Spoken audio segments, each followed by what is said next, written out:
Yesterday,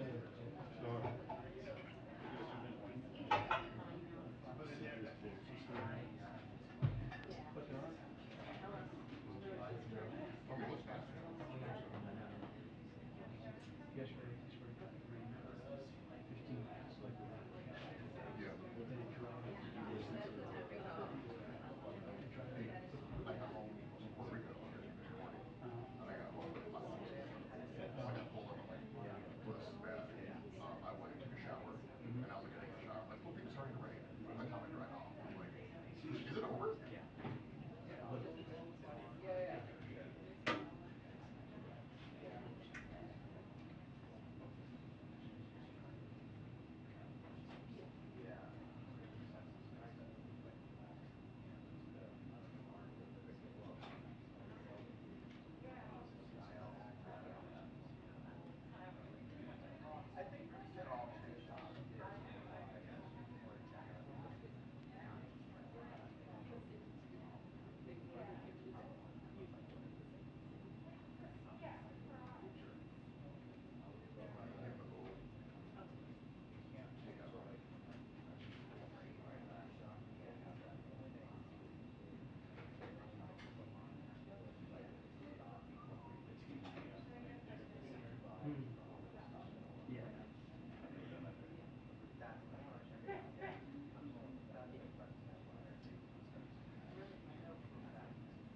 Yeah.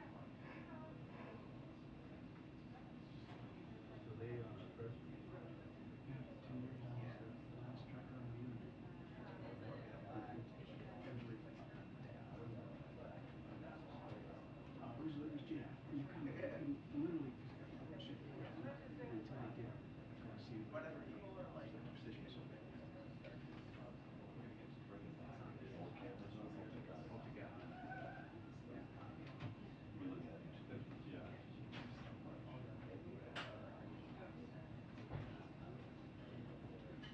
Depends on how bad I need it. Exactly. Miss a couple of shots. Yeah. Everyone back. Take a look in the back. That's me. We were there. Yeah. Hiding. And she you know, so you could tell. But I mean, after a while, it was all. And you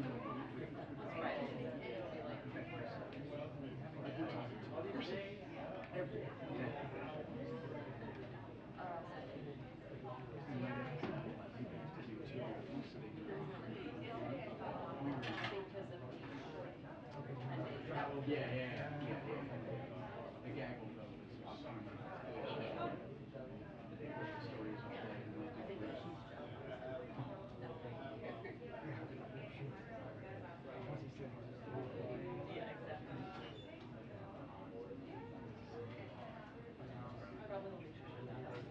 It's just that's right. I mean, it's not fighting. It's not free. You know what? If I'm looking for them next time, maybe I do too. They're kind of checked on the site now.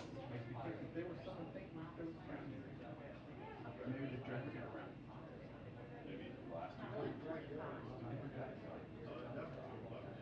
No, it's starting at 1:45. Thank you. I just have faith.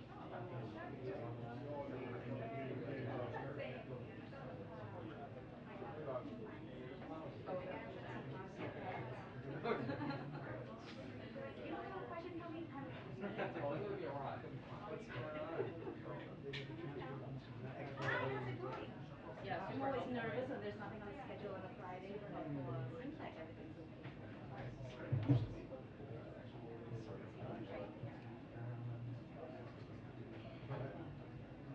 Yeah, but you're gonna ask her that supposedly is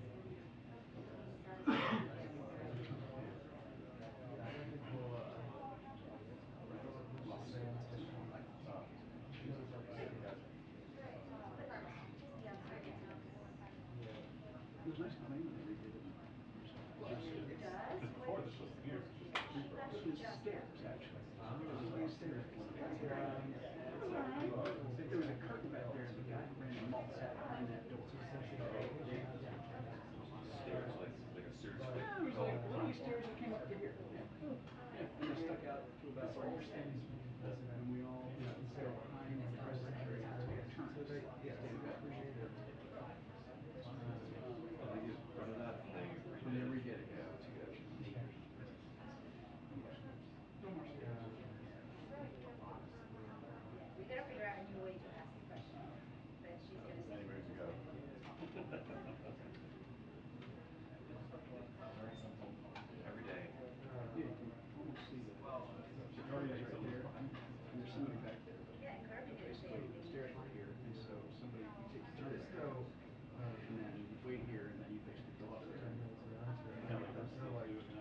group in your course.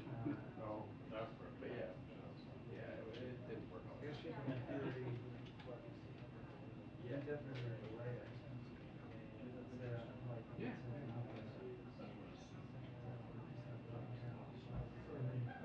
No, she went to. Yeah, she went up to the hill. She was here. Yeah. The Chinese Congress meeting, the actual term. Oh, yeah, that's right. Yeah, that's it. Yeah. We would sit down here lots of times. Yeah. Still sitting up. You would sit in here? Right Well, there. that's good for you too. And obviously standing back, I can do it now still. But yes. Yeah. You guys like agree to not do that anymore? I think when they redid it, I just, I don't know. They just kind of, yeah. Just kind of, because they gave it, you know, a working room there, mounted cameras up here, so they gave other options. Yeah. So, Fair enough. yeah. Just bring it Way back. better lighting though after they did this. Way better color. Yeah, it was like shooting the cake lots of times. At the back looked like that. Well, that was like when we got like a situation room or something like that. Mm-hmm. It's like a cave. Yeah. Can I get a flash? No. Before they redid it. Oh my gosh. Is that super VHS camera? Yeah, straight beach. Yeah, there's a That's couple. amazing. Yeah. Most of that was kind of genius too when they mounted those things, because you had all those sticks you had to step on over, and then mounted those down. Yeah. And staggered them too, several, so they had a shot. Yeah. That was genius. We were just going through old photos a few weeks ago. Oh. Just we were looking at a couple different spots, I think. And so I was looking at this, you know, over the last like 40, 50 years. Yeah. And we were noting all the little different changes. Yeah. But yeah, you can't see some of the stuff like the stairs in here and all that. Yeah. Pretty cool. While they were remodeling this, we had to go across the road in the conference center, whatever, briefer, or what do they call it? Conference center or something? Was it conference center? Conference center, yeah. So we would go over there and. You guys ever go to the EOB for a while? Mm-hmm. Yeah, I used to go through all the time. Yeah. There were some like the Indian treaty rooms. Yeah, right. Yeah. Yeah. 450 OEOB was where we used to go. Yeah. That's it. And now it's not there anymore. They turned it into something else. Yeah, now it's just like a general all-purpose. Well, now there's a South Dakota returning taking place there. Yeah. We Yeah, used that's to right. go up the 4th floor. Yeah. Then we tossed cable out the window. Of course, that's how you no kidding. And now the windows don't open. I've never been up on the 4th floor again. Well, technically now that's the staff COVID testing room. Yeah, we used to go up to the 5th floor, drop the cable down to the 4th floor, and then pull it back up. There's a connection point there. I gave a tour to an old buddy of mine in his 80s. He managed the computer room for the EOB. Really? Yeah. Wow. That was a massive computers back then. So I like that window, I guess, whatever that stairwell is, just right off that stairwell. Yeah. On that. on EOB. the Yeah, south we can side, see, yeah. yeah, it's Yeah, really yeah, cool. yeah. I'm like, man, I'd love to be able to photograph a lift or landing, either one from there. That'd be freaking awesome. You know, so that's the library, the little patio there, that's the library there. And it's a great view for Ring 1. I know. Sometimes when I'm not down there, I go out there and just watch it from the window. Really? It's really nice. Can we get permission to photograph it back there, you think? Yeah. Yeah, it's like not rated for a certain amount of people. Right. Just maybe some stills. Yeah. You can always ask. Yeah. I mean, I know our agencies always want like just close to him and head on, but I think that would be just artistic wise. Because you can see the top of the White House with the trees under it. Yeah. And so when Marine One comes up, Oh yeah. it's really I think it'd be cool. Yeah. Artistic wise. Literally. Yeah. Okay, you got a million of the other photos. You know what I'm talking about? Yeah, you run out of stuff. Yeah, exactly. You gotta do something different. Like, I mean, first time I got a chance to go on that one, I'm like, ooh, this would be freaking awesome. Yeah. I was working the weekends as well. out in East on the roof of the EOB. There's a couple of windows up there on the 4th, 5th that look down, and they're really nice. Really? What's the room up there where they seem to have a cocktail party every afternoon? Literally, that looks out over executive. You know what I'm talking about? Yeah. I mean, literally, it's like cocktail step out of the back of the tent, and it's like 20, 30 people up there, and it looks like, why can't I go to bed over there? You know? I've gotten a couple of emails as I'm like walking out of work. No, I'm working.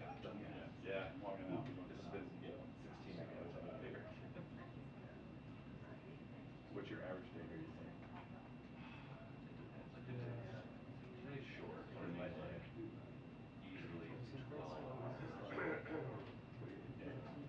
And then with COVID, we have like one person a day who's doing everything. So there's 50 events. I'm going to 50 events.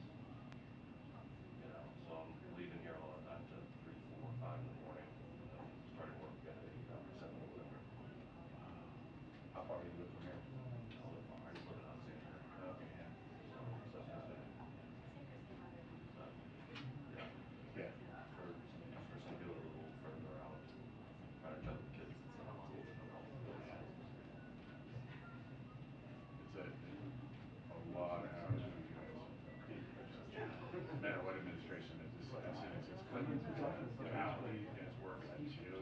He said he's trying to get there as quick as possible. Yeah. Get it. When I It just shoot depends as we, change administration, the schedule changes, the hours linger, but yeah. never change. I just pushed in 2 days in there. I mean, previous one was nice because I didn't have to come in earlier.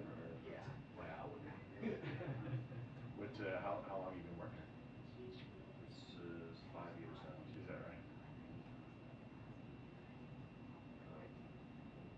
Two administrations. Yeah. You guys are part of Walker, right?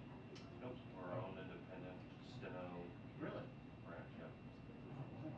We technically answer to the chief of staff. Usually put someone over us or whatever. But Yeah, right. yeah, we're our own. But we work with Walker a lot. Oh, okay. Obviously, because audio. Yeah, right.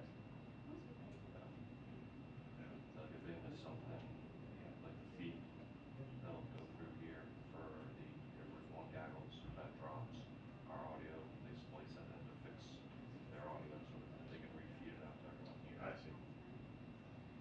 So you guys have offices at EOB? So we have offices there, and then basically anywhere Waka or anyone else can go, just right now end up going for. Yeah. So.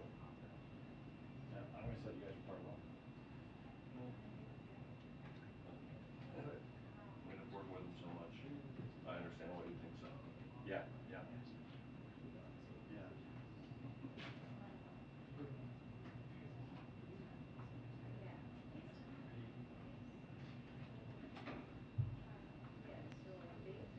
So if you're taking audio, as soon as you get back, you put it on. So we've got, Or there's somebody already. Waka's feeding it directly into our office, into the vault that we have in our office. Someone's in there cutting tapes and sending them to people, or pre-COVID, we would all be in there pulling tapes every couple of minutes. Yeah. So people are typing. Then this audio fills in any missing gaps. Got it. And then I'm usually taking notes and then kind of filling in whatever's going on in the room. Please tell me you're not still working on tape. Please tell me you're not still working on tape. Should all be digitized, right? I mean, it is. Like when I say tape, I mean Okay. tapes. Yeah. I'm like, there's actual tape now. No. That's a starting song. When you say I'll roll on this. There's no. Well, my favorite thing when people just say, "Did you film it?" I'm like, "If I did, I drive a Mercedes."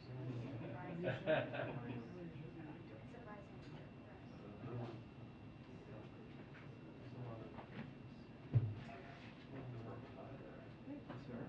Thank you.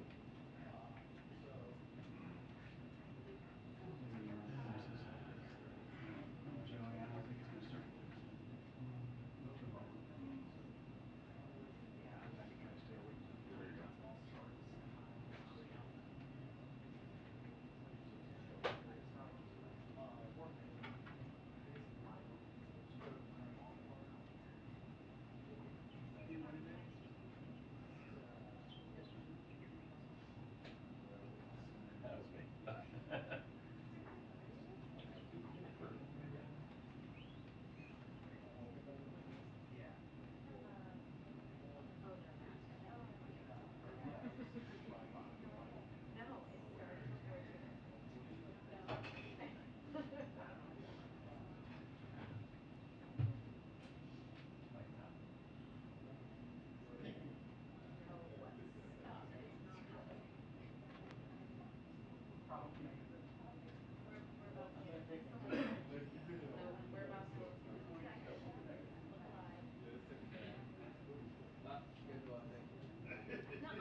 2-minute warning to the press briefing. 2-minute warning.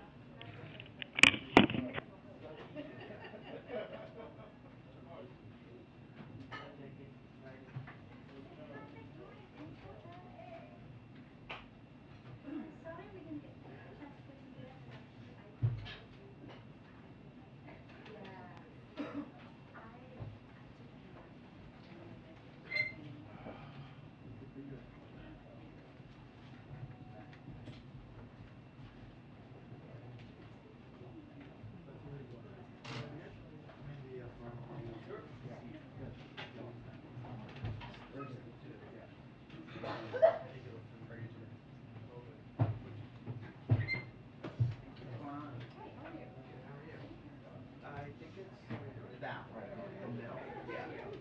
Front and center. Yeah. Oh, sorry. Hey, Kristen.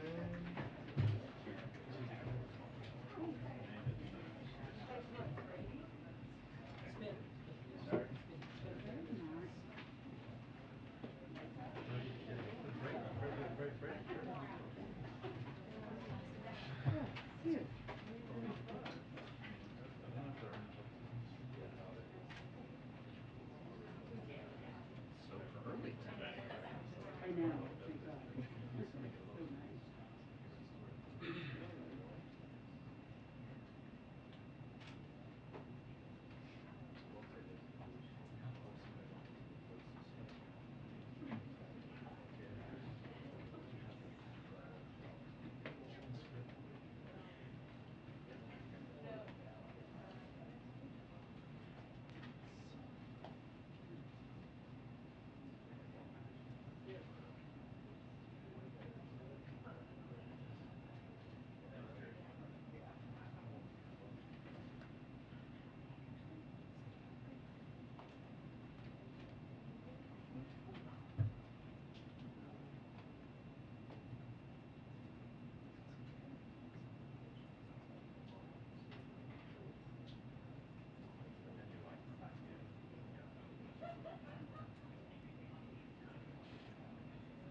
Good afternoon, everybody. Good afternoon. All right. Happy Friday as well. Okay. So the Inflation Reduction Act goes squarely at many of the biggest costs Americans face, like energy and health care, giving families vital breathing room while building on the unprecedented deficit reduction we have achieved with over $300 billion in savings for taxpayers that a host of economists confirm will fight inflation. Larry Summers, who has been critical of some of our policies, is one of them. He said, quote, "It's fair to call it the Inflation Reduction Act because it's directly fighting the rate of inflation." Other experts like Jason Furman and the Committee for a Responsible Federal Budget has said the same. Jason Furman said, "The Inflation Reduction Act is what the country needs right now, helping to address one of our biggest long-run challenges, climate change, for example, while making progress on our biggest short-run challenge, inflation, while protecting the most vulnerable." And Maya McGinnis, president of the Committee for a Responsible Budget, "Almost every one of these policies in of itself will fight inflation, and on net, the entire package most certainly will." To circle back for a second, that more than $300 billion that I just mentioned in a deficit reduction I mentioned earlier just now will be financed by ending special tax benefits for the wealthy and big corporations that have happened at the expense of the middle class, including loopholes that allow multi-billion-dollar international companies to pay $0 in taxes, or a hedge fund manager to pay considerably less in taxes than middle-class families will act against inflationary pressures across the board, addressing many costs. The president's biggest priority is cutting costs for families and fighting the global problem of inflation that is affecting the world, and that's why he wants to pass this as soon as possible. And while Democrats have a concrete plan to take on cost, congressional Republicans don't, and they are so strongly opposed to ending welfare for big pharma, cutting energy costs, and cutting the deficit that they aren't just uniformly opposed to this bill, but most House Republicans even voted against yesterday's competitiveness bill that the Chinese government wanted to kill. They even blocked legislation to help veterans exposed to toxic chemicals in service of their country. The last thing I want to talk about is the Kentucky flooding that we have seen, that all of us have seen these past day or two. And just to give you a little bit of an update, the White House is continuing to closely monitor the devastating flooding in eastern Kentucky, and President Biden is receiving updates very regularly. Our hearts break for the families of those who have lost their lives or are missing, and to all those who have been impacted. The president reached out to Governor Beshear, as some of you may have already heard, last night, and left him a voicemail offering the support of the federal government, and I expect they will speak at some point today. He also called Senator McConnell this morning to offer support.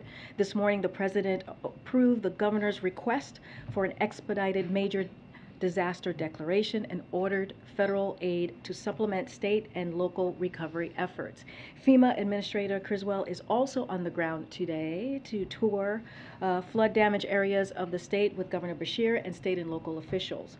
Search and rescue efforts are ongoing with more than 20 search and rescue teams on the ground. FEMA has deployed rescue personnel to assist with those efforts, and they have dispatched an incident management assistant team and staff to the State Emergency Operations Center. We will continue to monitor the situation closely as damage assessments occur. Unfortunately, Kentucky is no stranger to catastrophic climate events, and the federal government will continue to provide assistance. Lastly, and separately, I want to make sure you all saw the series of announcements we made yesterday on the federal government's efforts to address the growing wildfire threats, which are driven in part by climate crisis, which have exacerbated historic drought conditions. Homeland Security Advisor Liz Sherwood-Randall and Secretary of Energy Jennifer Granholm convened a meeting yesterday with CEOs from the American electricity sector and senior leaders from across government to discuss how we can protect our communities from the accelerating threat of devastating wildfires, which is being exacerbated again by the climate crisis. We sent out a readout of this meeting early this morning. With that, Darlene, you want to kick us off? Thank you. On the veterans legislation that was blocked in the Senate, does the White House see what happened with that bill as a small hiccup, a small bump in the road, or do you see that as something more serious? So I'll say this, and I kind of said it in the opening just now. You know, we are on the verge. The president and congressional Democrats, or Democrats in Congress, are on the verge of passing this really critical, important piece of legislation that's going to help middle-class families, and that is the Inflation Reduction Act. And so that is critical, that is important, and that will help lower costs on pharmaceutical drugs. That is going to lower costs when it comes to energy costs as well, and reducing the deficit. And what congressional Republicans have done and what they have offered a plan that's going to increase taxes on 75 million Americans and sunset Medicare and Medicaid. And the way that we see it is we have a plan. We have a plan to fight inflation. We are ready to help middle-class families, and Republicans are opposing that. They're opposing that because of false rage. They're opposing that because they are angry about, I don't know, a procedure on the House that we can't even speak to. And here's the thing: we are talking about veterans. We are talking about our veterans who have fought for this country.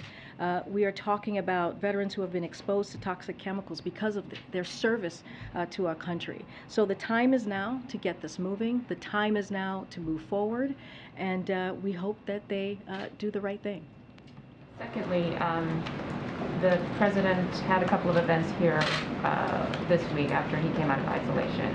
Can you give us a sense of how soon you anticipate him having an event away from the White House, maybe taking a day trip, and also are you tracking him signing the CHIPS bill next week?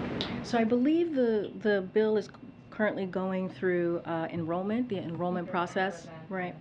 So that's happening, I believe, today, and so we'll probably have more on the CHIPS signing of the CHIPS Act early next week. I don't have anything for you at this time. And as you know, I think someone asked me this question yesterday about when is he going to get out there. And if you know Joe Biden, if you have followed this president, and I know you have, Darlene, for many, many years, you know that one of his favorite places to be is to be out there talking directly and engaging with everyday Americans. And so as soon as we have something to share with on his schedule, we will surely be able to do. We'll surely be doing that, so you guys all know when he's going back out, which he's excited to do. Looking forward to do. Go ahead. Thanks. Thanks, Karine. A number of Ukrainian POWs have been killed and injured in a shelling of a detention facility in Donbas. Both Russia and Ukraine are accusing the other side of doing the shelling. Do you have any intel on what happened or any more detail? So we've seen those reportings. It's not something that we can speak to from here, but just not something that we're going to comment about.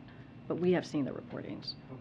But no sense of who's responsible? Yeah, we're just not going to speak to that at this time. Okay. And on one other topic, you opened with a statement about the reconciliation bill, to use that word.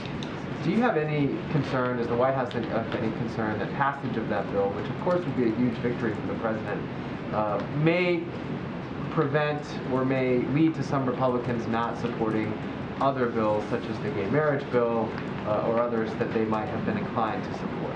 So we like to call it the Inflation Reduction Act. I'm aware. I mean, that's the name of the bill. Because it does fight inflation, that's what many experts say.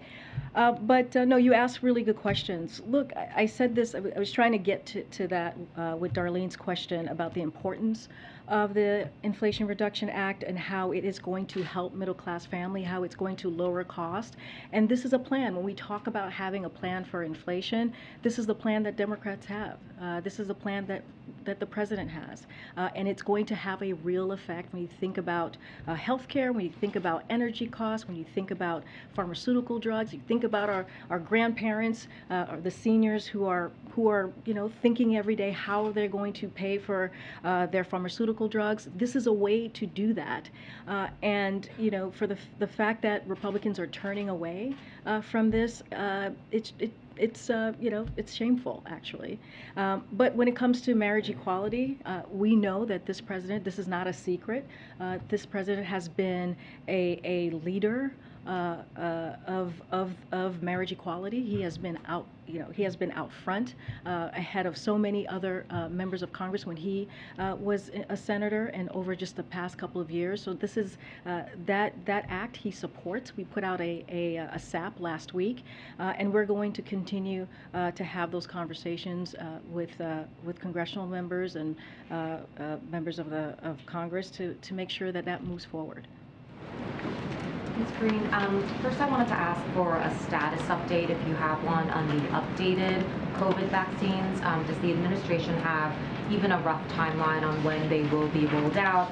And then just generally, is the idea that certain people, maybe people with health conditions, older people, perhaps they would be prioritized first, or would it be sort of a free-for-all as soon as they're available? So just so folks know, and I'm sure you guys are all tracking this, HHS today announced an agreement to purchase 66 million doses of Moderna's bivalent COVID-19 vaccine boosters, candidate for potential use in the fall and winter. This contract announced follows a recommendation by the FDA last month that vaccine manufacturers update their existing COVID-19 vaccines to create a bivalent booster and can target BA4 and BA5. Omicron subvariants, as we know, is very transmissible.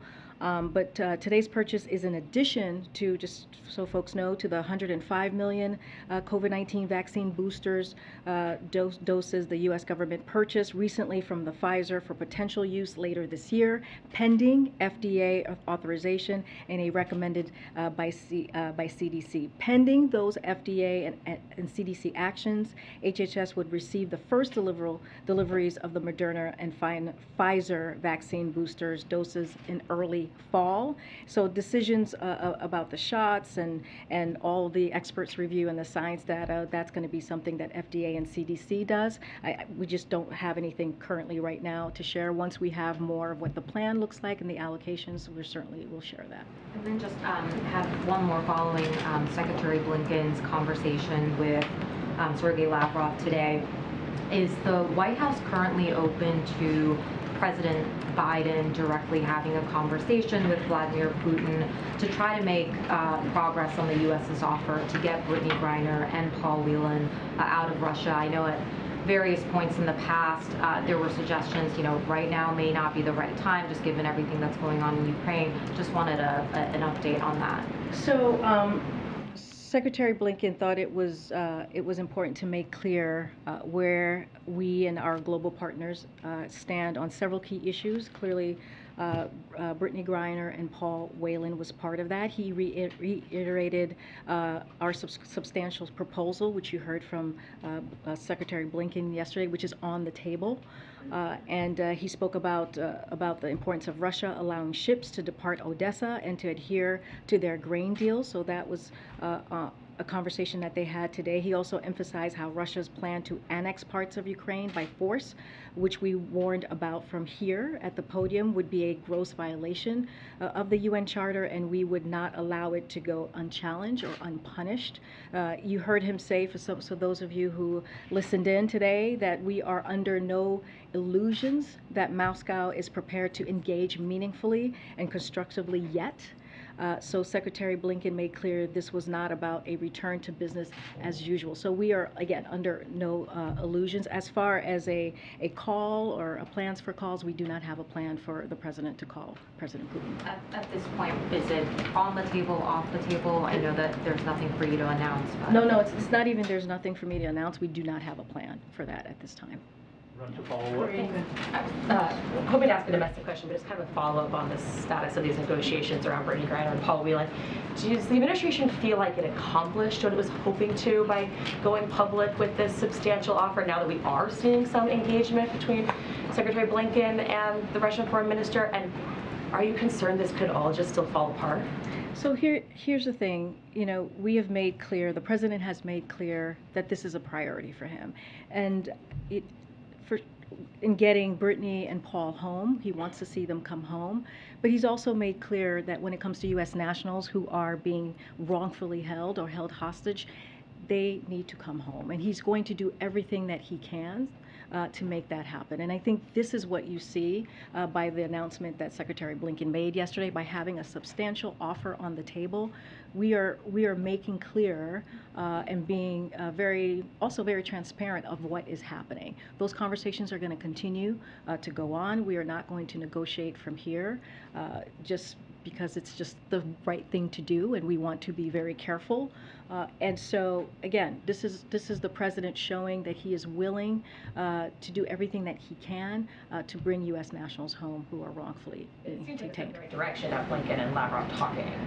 I'm not. I mean, you heard from the secretary yourself. He was very clear, as I just laid out, of the three things that came up during that conversation.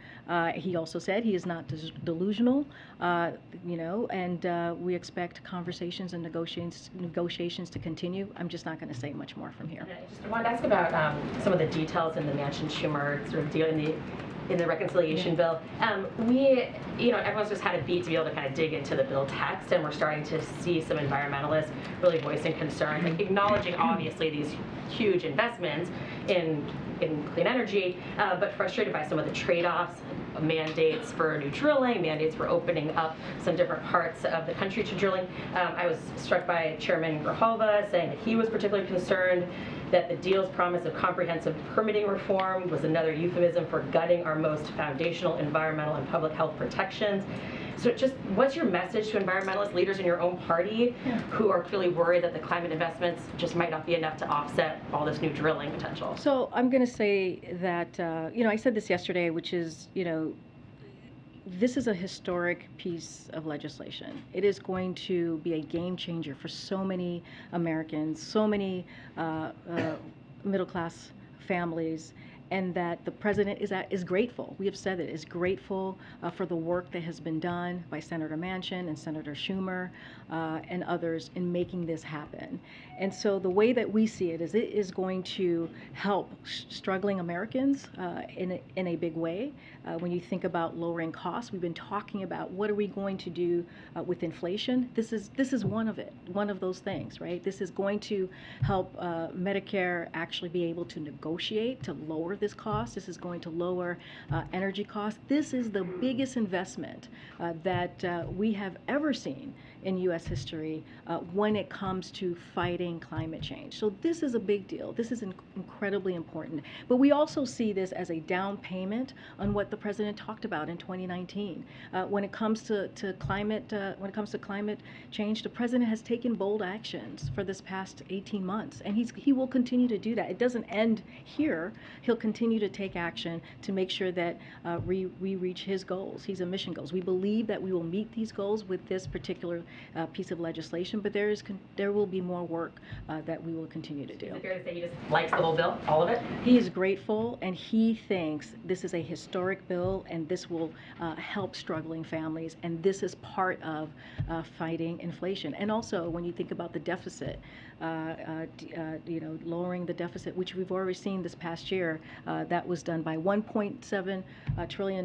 Now we're going to add another $300 billion. This is a big deal. This is incredibly important for American families. On that note, because it's a priority for the president to pass this bill, has he or does he have plans to talk to Kirsten Sinema, who has not yet said whether she'll support it? I'm not going to read out any calls or potential calls with other elections. Working behind the scenes to talk to lawmakers, get them on board, especially those who might be reluctant to support So it. the president has regular conversations with members of Congress. His team, as we have said, have been communicating with the senators on this bill, offering any technical assistance or any guidance that they might need from us. But I don't have anything to read out on a potential call. Okay. And then, given how difficult it is to get all 50 Democrats onto anything these days, and how difficult it is to get bipartisan support for anything these days, when it comes to legislation to tackle inflation, and given that this bill doesn't address, rising home costs and rent and food and gas and those kinds of things, does the president think that this is kind of it? This is what he can get legislatively from this Congress when it comes to tackling inflation? You're talking about just in general, or you're talking about? Yeah, I mean, given that this is called the Inflation Reduction Act, and there are still lots of elements of inflation that are not tackled by this bill, and how, tenuous support is for it, given that not all Democrats have signed on. So, does he think that the legislation, that's kind of it in terms of what this Congress can do? So I just want to be really clear here. This choice is not between this and a better deal. It's between this or walking away about things that we really care about when it comes to Democrats. Issues that we really care about. Lowering prescription drugs, lowering energy costs, continuing to decrease the deficit. All are things that Democrats care about. This is a big deal. This is a historic piece of legislation. And to your point, it is the only legislation out there in Congress that's going to fight inflation. So we need to move forward to get this done. And so that is the message that we are going to put forth. This is our chance to really start to lower inflation. And the things that this bill does are not small. These are really big, important items. If you ask many American families, if you ask them, hey, are you able to pay for your drugs, your medical needs that you really need every day, or seniors, you ask our seniors that question, I'm sure most of them will say, no, I have difficulty paying for those bills. I mean, that's what we're talking about. We're talking about giving some relief to families, to seniors. It's going to go a long way. Again, this is a historic piece of legislation, and we encourage folks to support it. And just a quick follow-up on Lavrov. Is the president concerned that these talks are doing anything to kind of legitimize Russia in light of their aggression and war against Ukraine?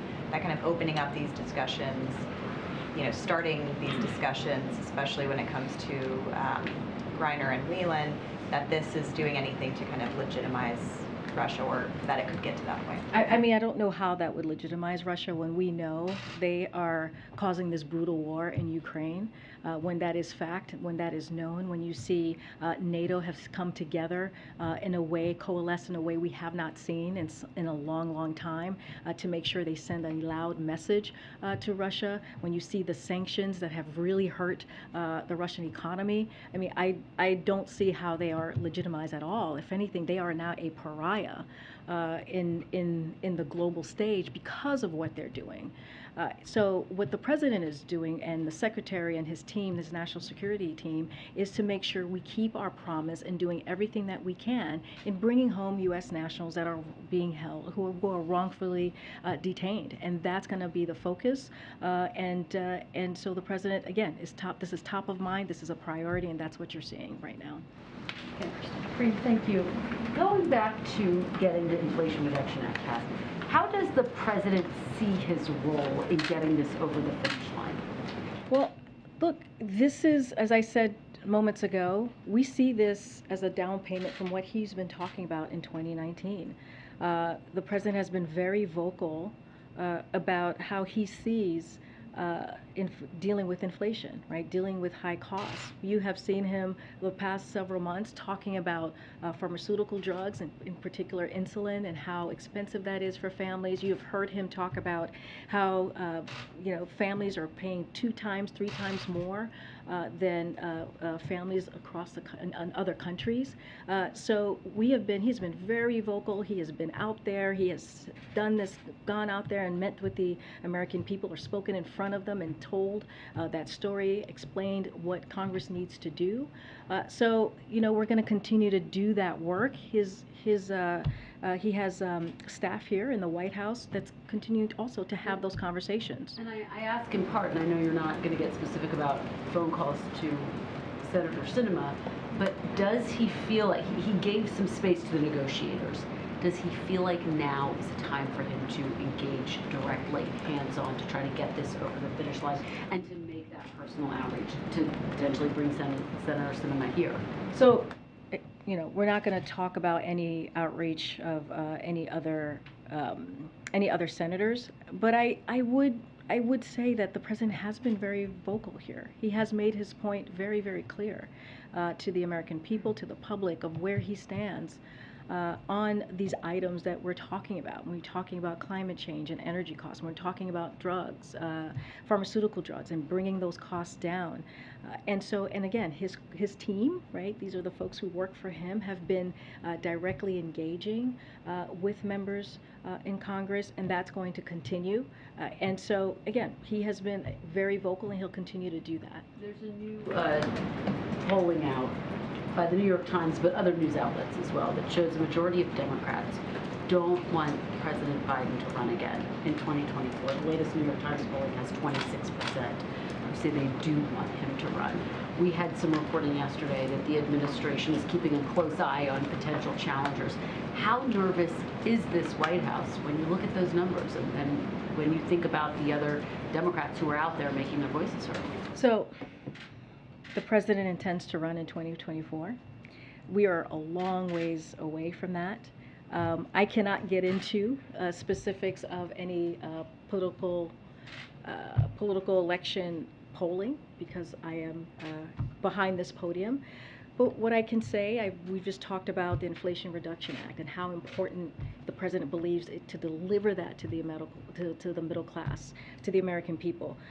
Earlier this week, or just yesterday, the CHIPS Act was passed, and how critical that's going to be to lowering costs, investing in manufacturing. As we talk about inflation, it's going to strengthen the supply chain. All of these things are the work that are because of the work that the president has been doing. So we're going to continue those efforts. We're going to continue to deliver the best way we can, and let's not forget the gas prices as well. That's something that the president has been doing for months, and we have seen a decline for the last 6 weeks. That's our focus. And just one more on the prisoner swap. Does the administration feel more confident now that you'll be able to bring Brittany Griner, Paul Whelan home after the conversation that Secretary Blinken had with his counterpart? We are doing everything that we can to bring Paul home, to bring Brittany home. We believe they are being wrongfully detained, and they should be home with their families, and we're going to continue to do the work to get them back. I'm just going to go ahead, Stephen. Thanks. Congresswoman Maloney, who chairs the House Oversight Committee, sent a letter today urging the administration to declare a public health emergency for monkeypox. Where does that request stand? Dr. Jha talked about this the last time he was in here, one of the last times he was here. He said that is up to HHS to decide, and I would leave it to them to make that decision. Earlier this week I asked you about the T-Pox treatment that has been shown to be effective in reducing some of the pain and the lesions from monkeypox cases. Does the administration believe it has done all it can to see to it that this treatment is made more available? CNN reported this morning that only 230 courses had gone out as of last week, with more than 5,000 or close to 5,000 cases. So when it comes to TPOXX specifically, facilities easier access to treatment is critical and a priority of the federal response. CDC and FDA are working on a range of actions to do exactly that. It's important to note that when it comes to TPOXX, it is FDA approved, but it's approved for smallpox, not for monkeypox. And so it is up to a doctor who is looking to prescribe that TPOXX. They should reach out to the CDC if they feel that that is important, or their state health department, and will be able to access it. But again, it is approved for smallpox. I do want to say that yesterday, the HHS announced plans to allocate an additional 786,000 doses of Genos vaccines to combat monkeypox, making the total doses of vaccine available in the United States to over 1.1 million doses. So HHS will allow jurisdictions to order doses starting today and will ship them soon after. So that is important, as well as testing that we have talked about, upping that so people know what, if they know how to proceed, or if they have monkeypox, and also to make sure that people are educated. That is also something that HHS is doing, and these are going to go to at-risk populations. So we're talking about 1.1 million doses. Okay. Thanks, Karine. An official who is associated with Chinese state media is suggesting that if Speaker Pelosi tries to go to Taiwan, her plane could be shot down. Does the president have a response to that? You know, I've been asked about, I know you're asking specifically about the rhetoric that we're hearing from China, but as it relates to the speaker's travels, it's something that we're just not going to speak to right now. That's a hypothetical. We're just not going to speak on her schedule.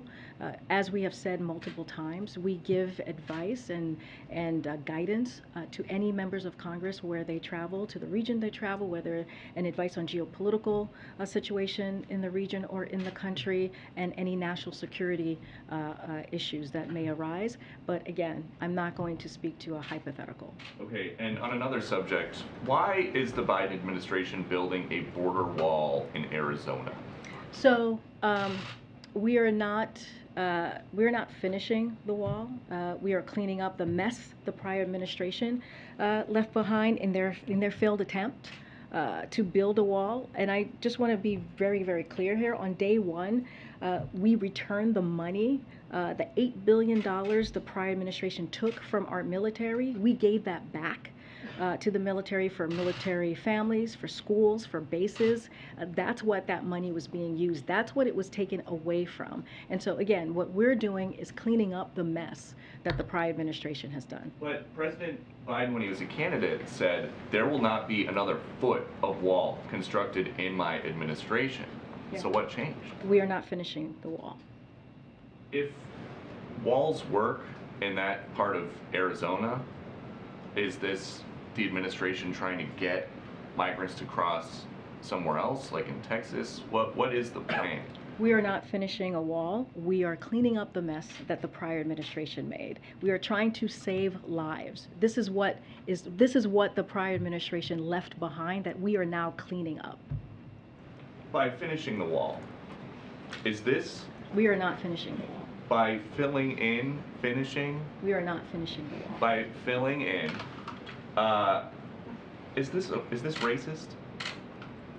Because in 2019, when the former guy was proposing a wall, you said that it was his racist wall. So how is this any different? I'm just having a hard time understanding how this is any different. I'm not even sure how you get to your first question to this question that you just asked me. I will say this: a border wall. I'm answering your question. A border wall is ineffective use of taxpayer dollars. So it's ineffective of taxpayer dollars that actually went to the military, that the last administration, the prior president, took from the military, which took away from schools, which took away from military bases. That's what that money that he pulled away from to build this wall that he wanted that is ineffective, by the way, which I just said. Just recently, CBP reported that new bollard fencing along the southwest border was breached 3,272 times between fiscal year of 2019 and 2021, requiring $2.6 million in repairs. It's ineffective. We are not finishing a wall. We are cleaning up the mess that the last administration made. Okay. Here. Good. Thank you, Karine.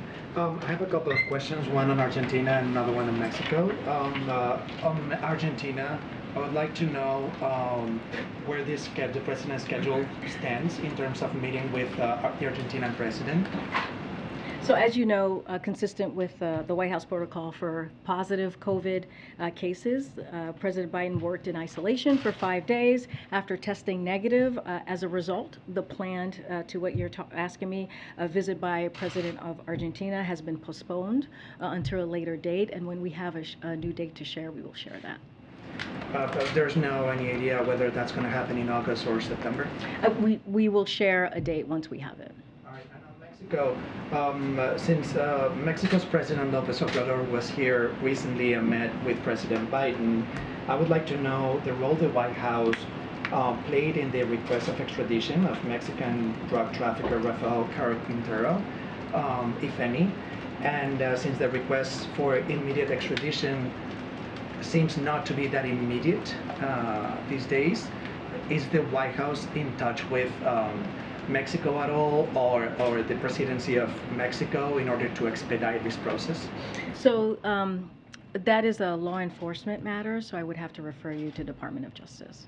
I guess my question was whether President Biden touched on this matter when President López Obrador was here at the White House, and if the White House played any role, that's the NSC or the president himself on this matter. When it comes to a law enforcement matter, that is with the DOJ, Department of Justice. That is not something that we would deal with here. Go ahead, Jenny. I'm going to come back down. Thanks. Quickly to go back to the Inflation Reduction Act, there's a projection out from the Penn-Wharton budget model today that found low confidence that the legislation will have any impact on inflation, and even projected a small inflation increase in the first 2 years. I know this is just one model, but it actually is one that Senator Manchin has leaned on before to guide his support or opposition to previous pieces of legislation. So I'm just curious if there's any concern in the White House that with this new data coming out that Manchin could reconsider his support for the current bill, or do you think you're rock solid? And how this squares. I know you cite other economists. You cited Jason Furman and Larry Summers, but I'm just curious how this squares with what we're seeing today. So there's also, Joseph Stiglitz said in a statement, the compromise agreed to under the rubrics of the Inflation Reduction of 2022 is far more than just an act addressing inflation, although it does that in several ways. It simultaneously addresses several key and long-standing problems facing our economy and society. First, on inflation, there is a simmering debate on the cause of inflation, but whatever side one takes in that debate, this bill is a step forward. And that's how we see it as well. For those worried about excessive demand, there is more than $300 billion in deficit reduction. That is also very important as we talk about fighting inflation. That $300 billion deficit reduction on top of the $1.7 billion deficit that we saw last year is critical, and it will help fight inflation. Reed? Okay. I just wanted to come back to monkeypox really quick. With San Francisco declaring it a public health emergency, New York State getting there as well.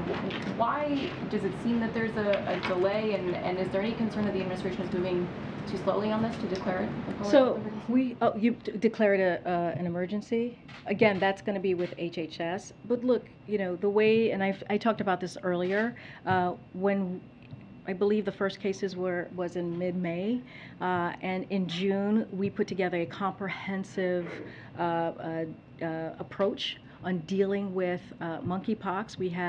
We put out 300,000 of vaccine that went to targeted areas, to communities at risk, working very closely with state and local legislators. I just announced another close to 800,000 doses that we will put out there. That's a total of 1.1 million doses. And then we also asked for 5 million after that. So we are doing everything that we can, working with state and local legislators. We think it is our responsibility to fight this virus. We know HHS is certainly committed to doing that. And part of this is going to be educating, as I mentioned earlier, folks, making sure that there's testing out there. We increased our testing as well. And so we're laser focused. We're going to get more vaccines out to the population across the country.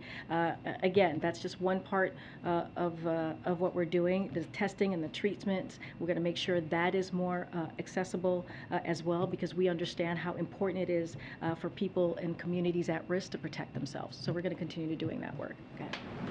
Does the administration feel confident it can get the funding it needs for the monkeypox response from Congress, given that it's struggled to get coronavirus funding for several months? So as the president said the other day, it's critical that we keep investing in the vaccines, treatments, tests, and other tools we need to continue to make progress on this as well. And so we're going to continue to do that. We're gonna, our team is going to work with Congress to deliver on the COVID and monkeypox. It's about $21 billion. Senate is seeking to get that done. So that is going to be continued focus to get that $21 billion. Karine, so Mark Fogel has been in a Russian prison for 11 months and is serving a 14-year prison for bringing half an ounce of medical marijuana that he was prescribed in the United States. Why is he not on the list with Brittany Griner and Paul Whelan? No, we've gotten that question before, and as we have said, there's certain cases that we cannot speak to because of privacy issues, and that is one of them that we cannot actually speak to. But again, I'll just reiterate what we have said with wrongfully detained and U.S. nationals that have been held hostage. We are going to do everything that we can to be able to get them home. But some cases that we just can't speak to it. You to speak to it, though. They're anxious and concerned they're not on the same list as the other two Americans with some similarities in their situations. So again, there are privacy considerations, so we have no further comment to make at this time, but this is something that we take very seriously. We see this as our responsibility to assist U.S. citizens abroad and monitor their situation, but on this particular case, we cannot speak to it. I wanted to ask about two provisions in the HHS appropriations bill that Senate Democrats put out this week. There's $10 million in it to create a reproductive health ombudsman position at HHS, and there's also $350 million to fund travel costs for women to go to other states, as well as to expand abortion facilities in states that still allow it. My question is whether the White House supports these provisions, and if you do support them, are there ways that could you still do them even if the funding doesn't end up in the final version of the bill? So, the president was very clear about making sure that we provide FDA medications to women and their health care who are making their own decision on how they want to move forward with their family. We know that when the Supreme Court made that extreme decision on Dobbs, it really put a lot of families and women's lives at risk. And so that is something that he made sure FDA was able to do. When it came to travel, he asked DOJ to make sure that women can travel safely when they cross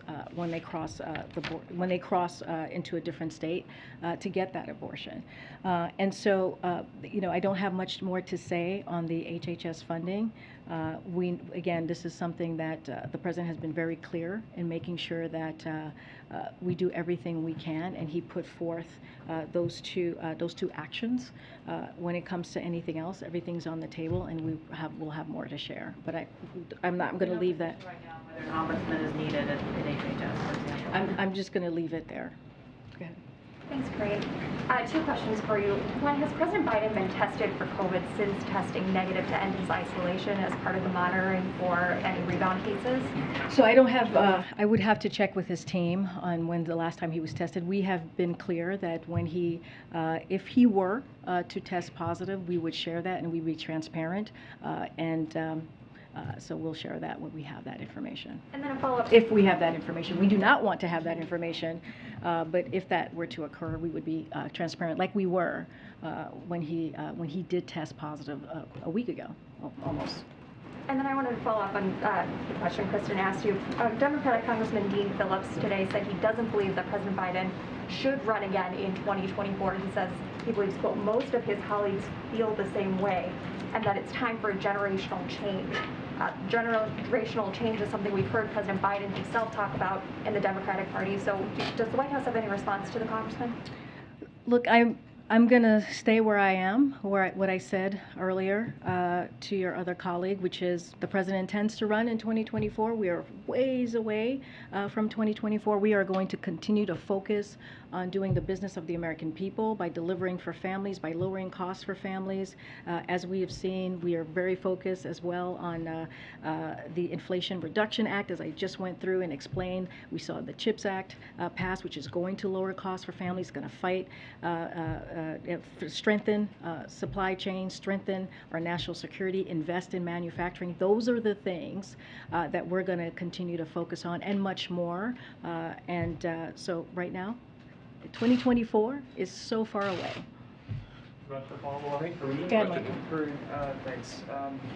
On the variant-specific booster shots for COVID, so with the 66 million Moderna shots ordered, that's in addition to the 105 ordered from Pfizer. That's basically enough doses for half of Americans. Do you think that is that reflective of what you think demand will be for the booster shots in the fall?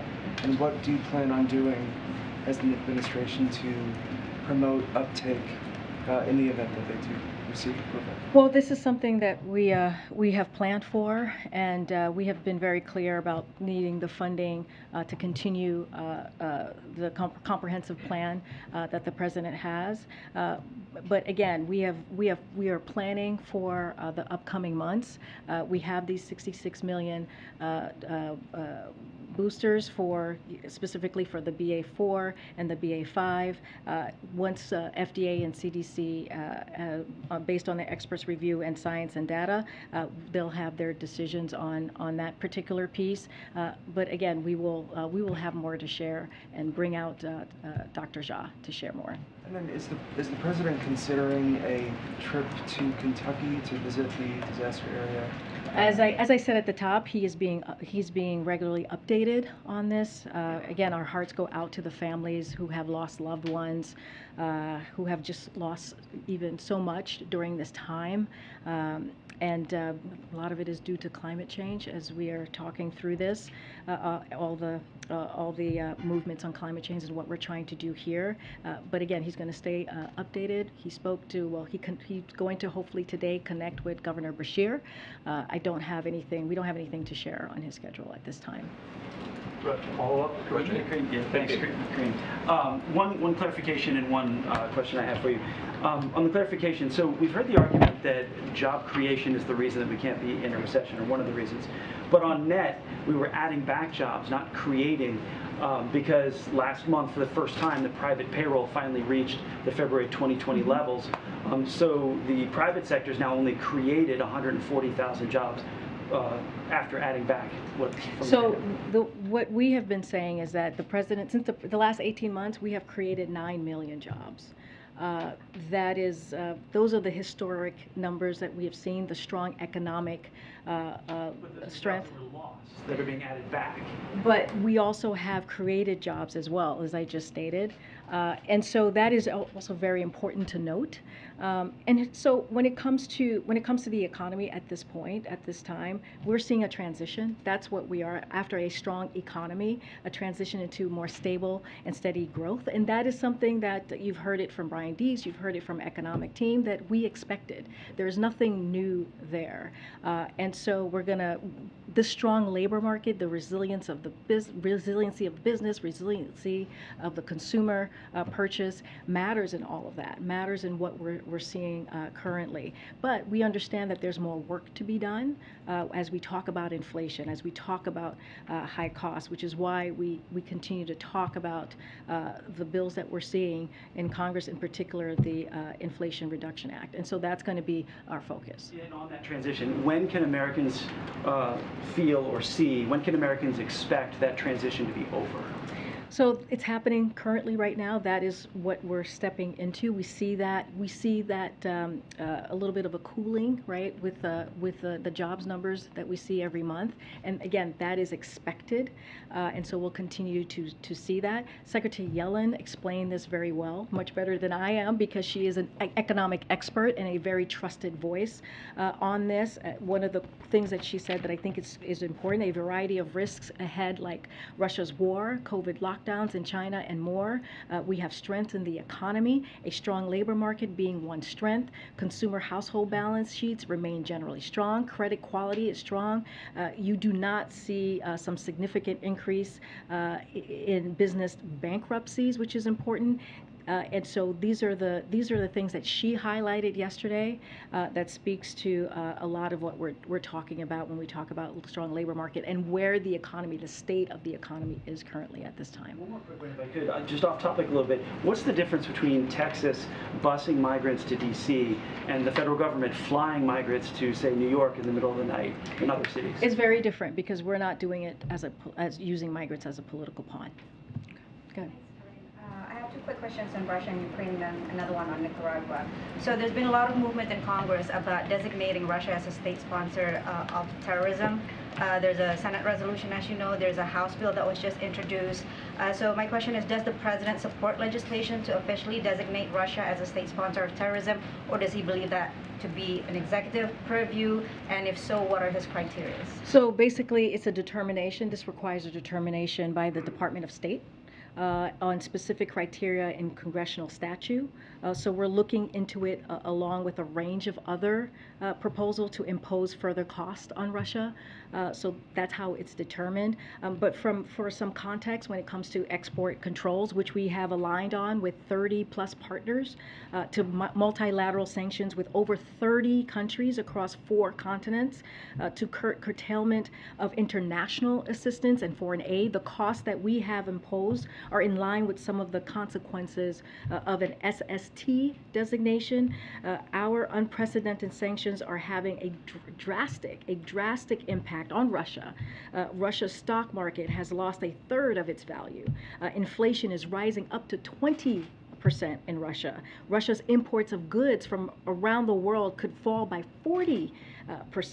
It was reported that due to the enormous pressure of the U.S. and over 30 partners around the world, Russia defaulted for the first time in more than a century. So that is what, when I say Russia is becoming a pariah, with the question that I was asked, if we are lifting up Russia, not at all. They are, their economy is suffering, and it's because of what they are doing in Ukraine, the war, the brutal war that they are imposing on Ukraine. Can you confirm and/or comment on Ukrainians reportedly being mistreated in infiltration camps set up by Russia, and provide a reaction to that? Well, I have not seen those reports, so can't comment from here at the podium. But look, this is a brutal war that Russia has created in Ukraine because they don't want Ukraine to be a democracy, because they don't want Ukraine to be a sovereign territory. That is what Russia is doing. This is not Ukraine. This is Russia causing this war, which is causing also global challenges around the world. So this can end. This can end today if President Putin says so. This could end today. One last one on Nicaragua. So the Nicaraguan government has withdrawn its approval of the president's nominee for ambassador to Nicaragua, Hugo Rodriguez, following his criticism of President Ortega's regime. What is the president going to plan on next? So I need to check back with our team on that particular question. I'll take one last one. One last one. Go ahead. Russia banning Jewish agency, on monkeypox, as I'm sure you know, advocates and medical professionals have expressed concern about the public framing of monkeypox and that it could stigmatize the LGBTQ plus community. I've also spoken to advocates that have said that monkeypox, the name itself, is stigmatizing because of its association with Africa and the history of apes and monkeys being compared, black people being compared to monkeys and apes. The World Health Organization had a meeting about potentially changing the name of monkeypox. Advocates would like to call it MPV using the acronym. Is that something that has been discussed at all at the administration? Would they support that position? We understand, and I know so many other communities understand how a name of a virus can really cause harm to that community, and that is something that we have seen, right, this last couple of years specifically, even when you look at COVID and the different variants. And so that is something that is important to note and to speak to. I do not know of any conversations that is currently happening internally about that. Clearly, that is not something we decide on. That is something that, as you just stated, that WHO makes a decision on the names of viruses. So I would leave that to them and would refer you to them. Loans. Yesterday, about 100 members of Congress, including Senator Schumer, Booker, and Warren, called on President Biden to extend payments on the pause on payments. I know the administration has been kind of unwilling to say whether or not a decision has been made or if they're still deliberating, but I do wonder, given the recent economic reports, and to what extent inflation is weighing on that decision or deliberation. So that question has been asked by our, I think, Jared was asked this question when he was here last week, and so I leave you to his comments on that. I believe Brian was asked that question actually just this week, so I refer you to his comments on that. I don't think, well, what I want to say is that it is a decision that the president takes very seriously. He understands the burden that student loans has on families, and so he wants to make sure he is making a decision that is thoughtful.